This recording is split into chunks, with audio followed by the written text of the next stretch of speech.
yang akan kita bawa, yaitu iman dan iman Islam.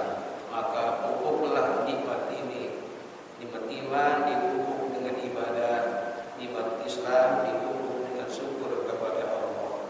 Mudah-mudahan nikmat-nikmat yang Allah berikan kepada kita, yang kemudian kita gunakan untuk ibadah kepada Allah Subhanahu wa taala. Ibadah yang kita lakukan, yang telah kita perbuat, ibadah yang sudah kita lakukan saat ini, dan ibadah yang akan kita niatkan dengan niat-niat yang baik. Mudah-mudahan seluruh ibadah kita diterima dan mendapat ridha Allah Subhanahu wa taala. Amin ya Allah ya rabbal alamin. Salawat dan salam tersampaikan kepada uswatun hasanah kita, idola kita, panutan kita, imamul ummah wa juru karamah, imam dunya wal akhirah, Nabi kita Muhammad sallallahu alaihi wasallam, berikut keluarganya, para sahabatnya dan para pengikutnya, termasuk kita sebagai umatnya yang saat ini kita sedang berjuang untuk menghidupkan sunnah Nabi kita Muhammad di mushola ini, yaitu silaturahim dan duduk taklim pengajian. Mudah-mudahan dengan perjuangan kita berangkat dari rumah dengan niat ikhlas kepada Allah, menghidupkan sunnah Nabi, silaturahim dan taklim pengajian ini, kelak di yaumil qiyamah nanti kita akan dikenal oleh Rasulullah SAW dan akan diakui sebagai umatnya dan akan mendapatkan syafaatnya. Amin ya Allah ya rabbal alamin. Hadirin, sebelum kita mengkaji kitab ini, mohon kita baca Fatihah. Pada hari ini ada musibah yang menimpa saudara-saudara kita di Cianjur, yang tadi siang ada gempa yang sangat besar, 5,5 skala Richter. Kita doakan mudah-mudahan mereka yang tertimpa musibah, saudara kita di Cianjur, diberikan kesabaran oleh Allah Subhanahu wa taala, diberikan ganti yang rumahnya untuk yang rusak, yang sakit diberikan kesehatan oleh Allah Subhanahu wa taala, yang meninggal dunia Allah terima amal ibadahnya dan Allah tempatkan di sisinya dengan baik dan meninggalnya dalam keadaan husnul khatimah. Dan juga kita niat dengan berkah Fatihah ini, kajian malam hari ini tentang ungkapan dari Al-Imam Al-Sahabasi nanti mudah-mudahan akan menjadi ilmu yang bermanfaat di dunia wal akhirah. Ala hadiniyah wa ala kulli niyatin shalihah ma'assalamah wal barakah wal maghfirah wa sil maqsud bil qabul ila hadratir rasul Muhammad Rasulullah sallallahu alaihi wasallam ibni Abdullah wa ala alihi wa azwajihi wa dzurriyyatihi wa dhurriyyatihi khususan al-mu'minina Muhammadin Rasulullah Imam Amsal suka bi rasulihi wa khususan ala hadis syarif al-Atas suka bi rasulihi wa khususan ala hadis salih bin muslim ala hadis syaitan wa rasulihi wa khususan ala habib Abdurrahman bin Ahmad Sukab rasulihi wa khususan ala habib Hamid bin Ali bin Al-Atas rasulihi wa khususan ala al-Qur'an iya ya Syekh bin Al-Syiah Allah tawassala wa tawassala bi rahmah wal maghfirah wa yu'inu alaina barakatihim wa asrarihim wa abarihim wa ulumihim fid din wa dunya wal akhirah bi sirril Fatihah. A'udzu billahi minasy syaithanir rajim. Bismillahirrahmanirrahim. Alhamdulillahi rabbil alamin. Arrahmanir rahim. Maliki yaumiddin. Iyyaka na'budu wa iyyaka nasta'in. Ihdinas siratal mustaqim. Siratal ladzina an'amta 'alaihim ghairil maghdubi 'alaihim waladdallin. Amin. Ini ada sabda Nabi kita Muhammad sallallahu alaihi wasallam, disebutkan bahwa ini berhubungan dengan musibah. Nanti materinya akan saya sampaikan setelah ini, bahwa Rasul pernah bersabda, barang siapa yang mendengar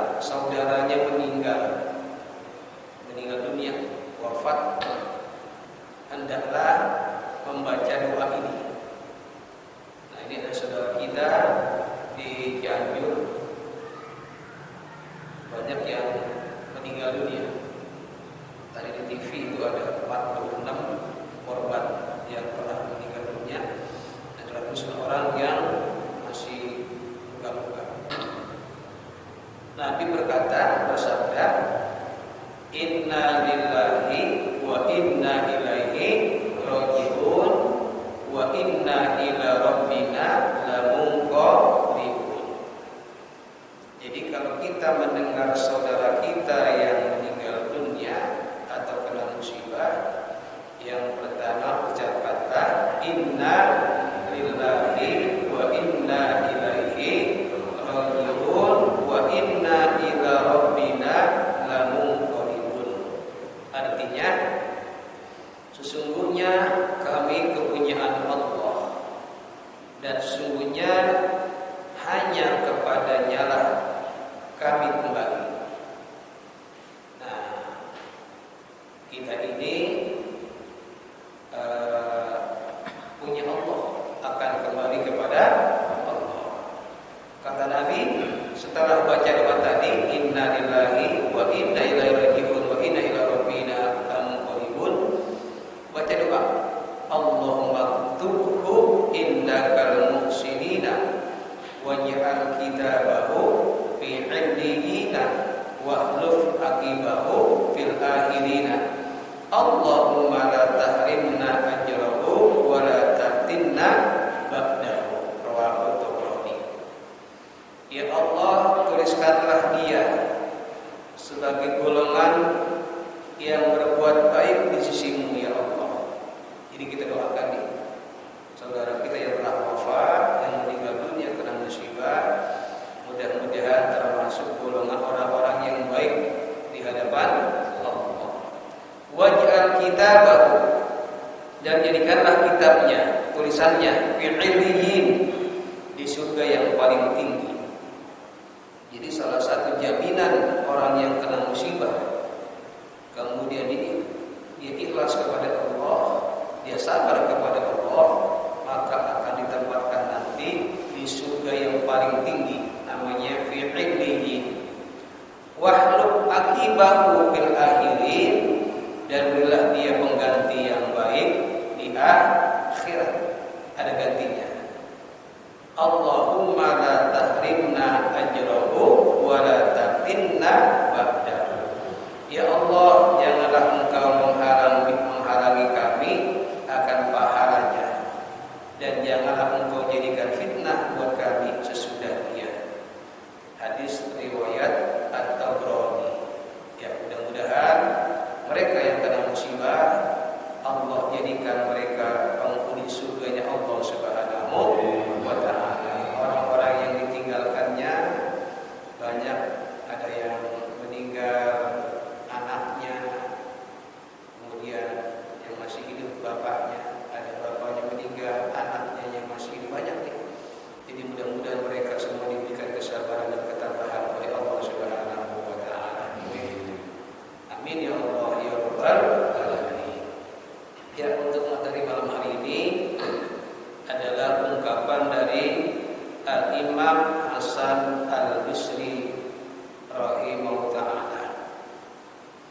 Al-Imam Hasan Al-Basri mengatakan, man arada dunya wa taraha alal akhirah aqabahu Allahu bi sitti uqubatin.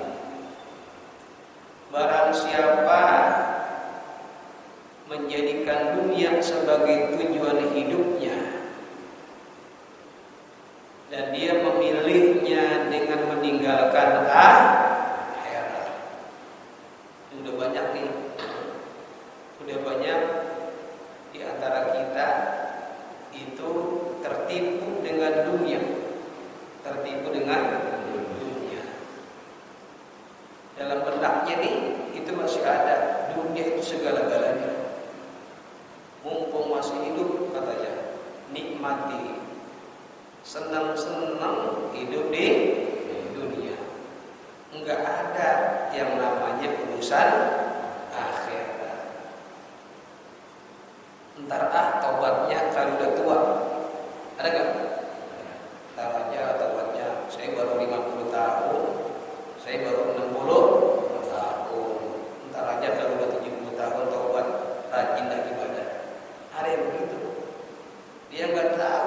nyawanya itu akan dicabut oleh Allah Subhanahu wa Ta'ala.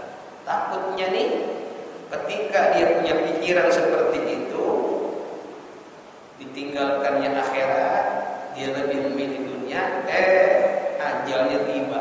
Naudzubillah min dzalik. Jadi sekarang kita harus punya pikiran, punya persepsi bahwa hidup ini bukan hanya di dunia, tapi ada urusan yang sangat luar biasa di akhirat.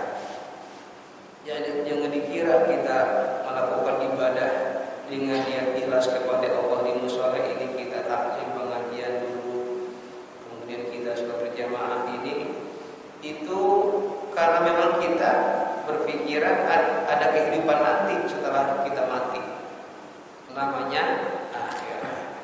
Nah, kalau ada orang seperti ini, orang yang menjadikan dunia sebagai tujuan dan dia memilih dunia dan meninggalkan akhirat, itu disebutkan dalam kitab ini, aqabahullahu bisitti uqubatin. Allah akan memberikan siksa kepadanya dengan 6 macam dan dengan 6 macam siksaan. Ada siksaan nih. Dia nggak tahu ini siksaan.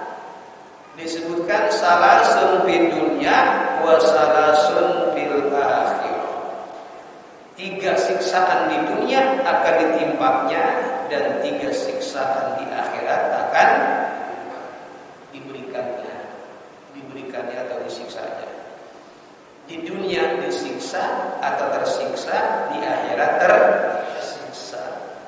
Karena punya pikiran begitu, punya pikiran di dunia ini senang-senang, nggak ada yang namanya ibadah. Itu nggak ada punya pikiran kita ngumpulin pahala. Ini kan pahala kita ngumpulin pelan-pelan. Hidup ini kan ibarat kita musafir. Musafir itu orang yang melakukan perjalanan jauh. Kita berangkat ke Jawa,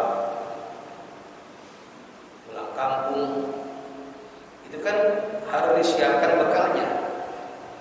Setidaknya ongkosnya buat bolak-balik, ongkosnya, belum jajannya, belum nanti di sana dikasih akomodasinya, wah macam-macam.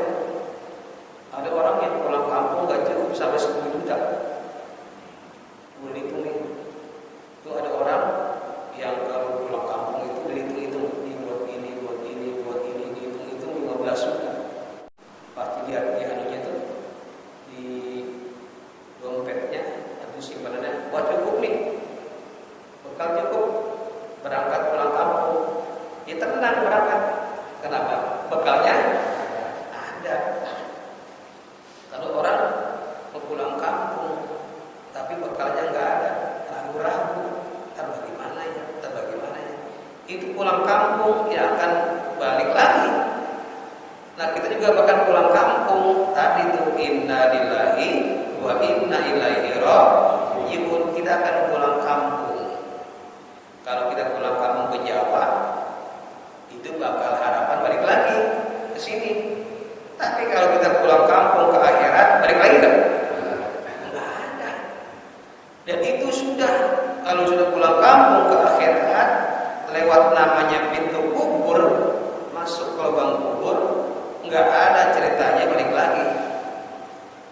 Ini ada sabda Nabi, disebutkan kata Rasulullah, innal qabra awwalu manazilil akhirah, fa inna minhu fama ba'dahu aisaru minhu wa illam yanju minhu fama ba'dahu asaddu minhu. Rawahu Tirmidzi wa Ibnu Hakim, yang lainnya Ibnu Majah.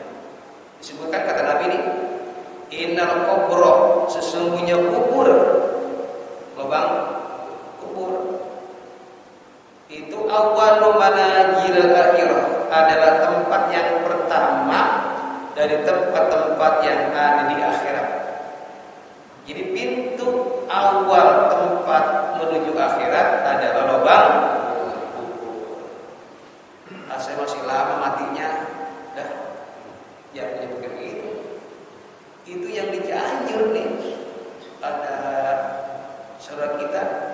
Itu ada yang meninggal lagi tidur, tiba-tiba gempa ketimpa itu rumahnya. Dia nggak nyangka bahwa hari itu dia meninggal dunia. Tahu-taunya udah mati, udah meninggal dunia. Banyak. Tadi lihat ada dia di mobil, nggak tahu itu bakal gempa. Itu mobilnya langsung masuk jurang, mati. Dia nggak tahu. Yang namanya meninggal, namanya mati, wafat, menghadap Allah, hanya Allah yang tahu rahasia. Maka siap-siapkanlah. Jadi kata Nabi tadi, sesungguhnya kubur itu adalah tempat yang paling pertama dan tempat-tempat yang ada di akhirat. Fa inna jaminhu, apabila seorang selamat dari siksa kubur, selamat nih. Pada tempat-tempat sesudahnya ia pun akan selamat. Kama ba'dahu aisar min, dia akan selamat. Di kubur itu ada namanya siksa kubur, ada nikmat kubur. Tergantung hari ini nih. Apakah kita akan mendapatkan siksa kubur? Apakah kita akan mendapatkan nikmat kubur? Tergantung hari ini. Tergantung kita hidup di dunia. Kalau kita ibadahnya luar biasa, itu akan Allah berikan nikmat. Kalau kita menyepelekan akhirat, enggak pernah ibadah, enggak peduli sama tempat ibadah, dia akan mendapatkan siksa kubur. Naudzubillah min dzalik. Tapi sebaliknya, wa illam yanjah wa illam yanju minhu fama ba'dahu asaddu minhu. Apabila dia tidak selamat dari lubang kubur, siksa-siksa kubur, maka dia akan mendapatkan siksaan lebih berat lagi daripada siksa kubur. Naudzubillah min dzalik. Itu orang-orang yang sudah meninggal dunia, itu keinginan cuma satu, ya Allah balikin lagi. Padahal dia dikasih umur yang panjang, diberikan kesempatan sama Allah untuk ibadah, diberikan waktu untuk melakukan hal-hal yang baik, tapi nggak dia lakukan. Nah, itu nanti dia teriak, ngomong sama Allah, ya Allah balikin lagi, sebentar aja. Kata Allah, mau ngapain? Saya ingin sedekah, saya ingin beramal baik, saya ingin ibadah, sebentar aja. Kata Allah, nggak bisa, udah nggak ada ceritanya lagi. Orang meninggal dunia balik ke dunia. Tuh, ini kadang-kadang kita di dunia leha-leha, sudah banyak peringatan dari Allah. Maka hidup ini adalah disebutkan kata Nabi, dunia majru'atul akhirah. Dunia adalah tempat bercocok tanam. Nah, hasil panennya di akhirat. Wah, itu petani nih kalau nanam padi nih, dia nanam nih, itu dia udah bayangin nih bakal panen. Dia tanam padi, dia pokoknya dia kasih pupuk, dia jaga jangan sampai kena hama. Pas 3 bulan panen, ya Allah luar biasa gila itu rasa capek dia untuk nandur.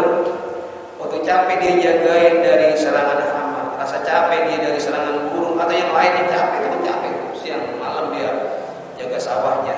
Ketika dia panen, itu enggak keinget tuh capeknya. Udah seneng, gembira, panennya sudah berhasil. Sama kita juga di dunia ini capek, mana capek? Kata Nabi, al-hayat ta'abun. Hidup ini capek. Maka kata Nabi, kalau nggak capek, ya mati. Kalau nggak capek, mati. Ini capek, ntar dia ke tengah lagi, baik bisa. Ntar ini lagi, terus rutin aja begitu. Ntar kerja, nyari uang, nyari nafkah. Tapi semuanya niatin ibadah. Niatin ibadah. Karena kita ini akan memetik panen di akhirat. Nah, tadi masih bicara soal orang yang masih punya pikiran dunia segala-galanya dan dia melupakan akhirat akan diberikan siksa oleh Allah. 3 di dunia, 3 di akhirat. Adapun yang di dunia. Amma salasul lati hiya fid dunya, adapun siksaan di dunia, kalau orang punya pikiran dunia ada segala-galanya tujuan, yang pertama fa amalun laisa lahu muntaha. Satu nih, siksaan kepada dia adalah fa amalun laisa lahu muntaha. Apa itu? Harapannya tiada akhir. Udah aja itu. Apa harapan itu? Keinginannya nggak pernah putus. Ada lagi, udah punya ini, pengen lagi, udah punya rumah, pengen lagi, pokoknya terus, nggak pernah berakhir. Laisa lahu muntaha, nggak pernah ada akhirnya, nggak pernah punya rasa syukur kepada Allah Subhanahu wa Ta'ala. Dikejar terus, udah dapat terus lagi, tiada akhir.